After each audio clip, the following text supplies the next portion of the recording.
If you don't stop complaining, I'll slug you.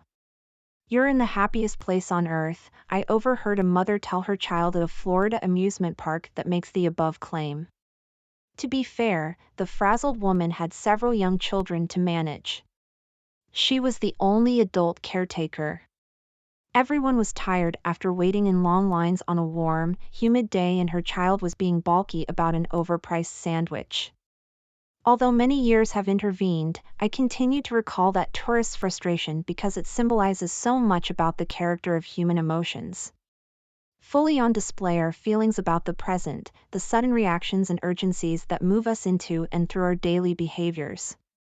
Evident also, though as a backdrop, are feelings about the future. These are the hopes, fears, and anxieties we have about moments to come. Such dreaming and scheming, perhaps visions of going to a resort, taking a hike, or visiting friends, got us into our current situations. Now we are here. There are also feelings about the past. Just as we fret about present and future concerns, so we brood about what has already occurred. Some of those occasions produce feelings of pride and gratitude, others, regret and shame. The mother in my example may have felt remorse about creating a scene.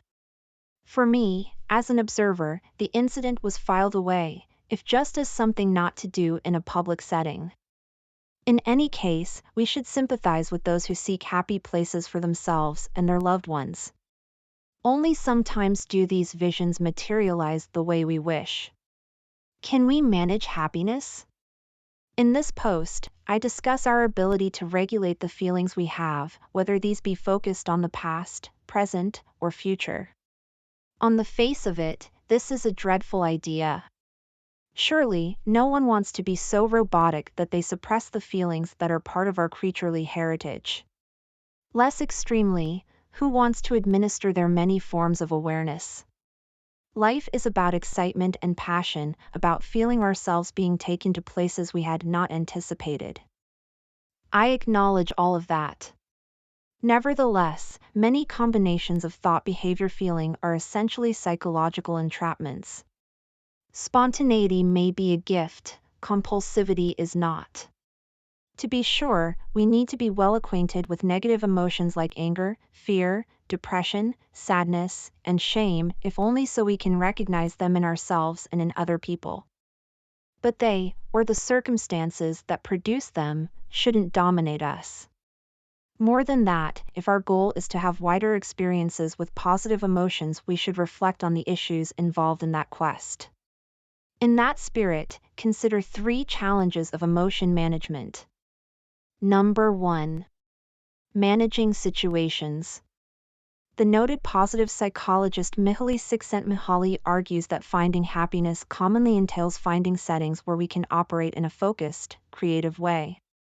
This deep engagement, or flow, is most likely to arise when our abilities match well with the kinds of challenges presented by the environment. Challenges that are too difficult for us produce anxiety, those that are too easy lead to boredom.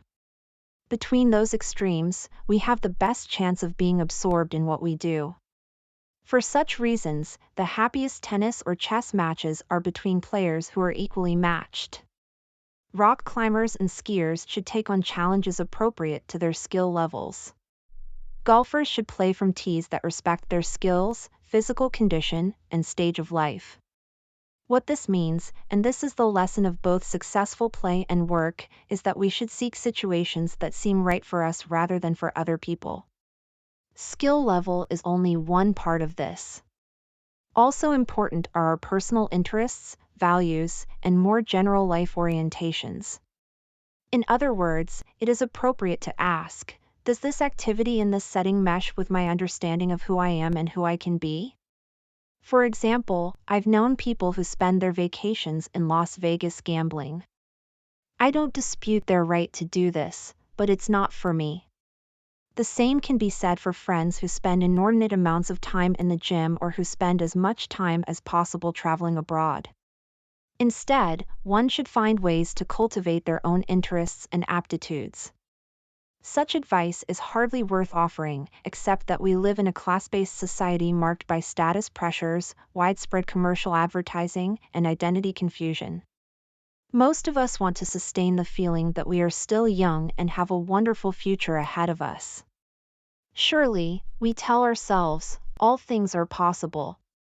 A better course, or so I believe, is to find situations where we become our best selves. That means not only appropriate choice of settings and activities but also encounters with stimulating, supportive people. Does the setting cultivate worthy personal qualities? Happiness, as Csikszentmihalyi stresses, is not stasis. Neither is it pleasure. It is the sense that one is moving into a more interesting and deeply engaged period of life. Number 2. Managing orientations. Emotion is our psychobiological reading of how things are going. Pointedly, that reading involves a comparison of our judgment of what is occurring and our anticipation of what should be occurring.